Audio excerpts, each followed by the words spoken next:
Hello साथीहरू, तपाईहरुले जम्मा गर्नुभएको ट्याक्स विभिन्न शीर्षकमा आयकर अथवा टिडीएस चाहिँ कसरी हेर्न सकिन्छ भनेर म तपाईहरुलाई जानकारी गराउन गइरहेको छु।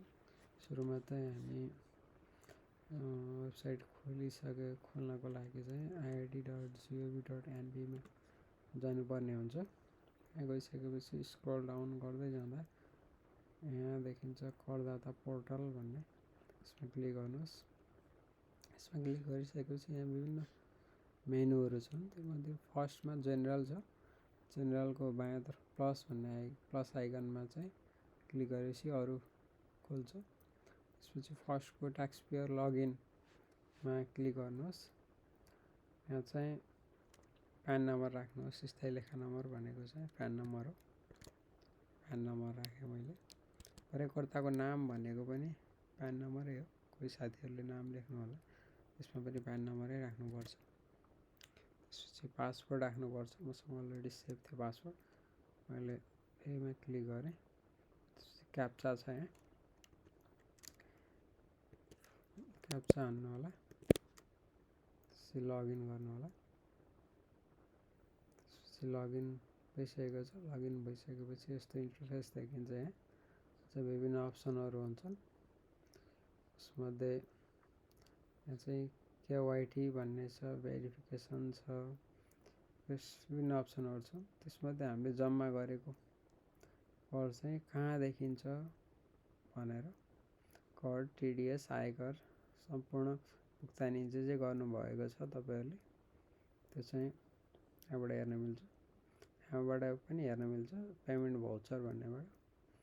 योबाट अनलाइन तपाईले कर तिर्न पनि मिल्छ भनेपछि यो नयाँ भुक्तानी गर्नेबाट पुरानो भुक्तानीको अवस्था हेर्ने भन्नेबाट चाहिँ यसमा क्लिक गर्नुभयो भने पुरानो तपाईहरुको भुक्तानी गरेको देखिन्छ। यसमा यस्तो यहाँबाट चाहिँ कहिले कहिले भुक्तानी भयो। जस्तो यो 82-83 को रहेछ। मैले अघिल्लो 81-82 को हेर्न खोजेँ भनेपछि यहाँ लिस्ट देखिन्छ। कुन मितिमा कुन शीर्षकमा कति रकम तपाईले भुक्तानी गर्नुभएको छ भनेर सम्पूर्ण विवरण यसरी देखिन्छ। यसबाट भाउचर पनि देखिन्छ। जसरी यहाँबाट प्रिन्ट गर्न मिल्छ। प्रिन्ट भनेर यसरी प्रिन्ट गर्न मिल्छ। यहाँबाट हेर्न मिल्छ। यहाँबाट त्यसपछि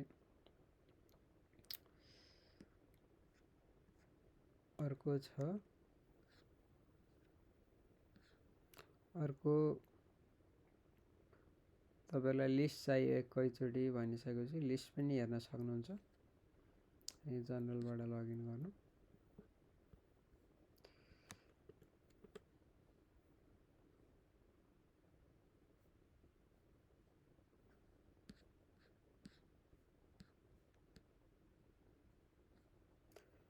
general tax payer login, ID password, PAN नम्बरै हो, युजर नेम भनेको मसँग अलरेडी सेभ थियो x1sc। लगइन भयो। यो पेमेन्ट भाउचरबाट चाहिँ हामीले क्युआर कोड जेनेरेट गरेर पेमेन्ट पनि गर्न मिल्छ। अनलाइनबाट नै भुक्तानी गर्न मिल्छ। यहाँबाट हामीले भाउचर पहिलाको भाउचर हामी जम्मा गरेको टिडीएस जम्मा गरेको हेर्न मिल्यो। तपाईले अब एक्सेलमा चाहिँ लिस्ट चाहियो तपाईलाई भनिसक्यो। त्यो हेर्नको लागि चाहिँ पेड भाउचर लिस्ट भन्ने छ, यहाँ क्लिक गर्नु होला। तपाईले कुन अवधिको चाहियो, कुन डेटदेखि सुरु स्टार्ट डेट भनेको छ। मैले 2081 4 महिना 1 गतेदेखि 2082 3 महिना 32 गतेसम्म एउटा आर्थिक वर्ष हो हेर्न चाहे मैले सर्च गर्ने। यहाँबाट जति अवधिको पनि देखाउँछ। यहाँबाट चाहिँ यो यति भुक्तानी गर्नुभएको रहेछ विभिन्न शीर्षकमा। सामाजिक सुरक्षा कर, पारिश्रमिक आय कर, ब्याज कर, टिडीएस 1.5% विभिन्न शीर्षकमा। यो चाहिँ तपाईले एक्सपोर्ट पनि गर्न सक्नुहुन्छ। यहाँबाट एक्सेलमा लगेर हेर्नको लागि विभिन्न प्रयोजनको लागि चाहिने हुन सक्छ। यहाँबाट चाहिँ यसरी तपाईले डाउनलोड गरेर सेभ पनि गर्न सक्नुहुन्छ। यो यसरी यहाँबाट एक्सेलमा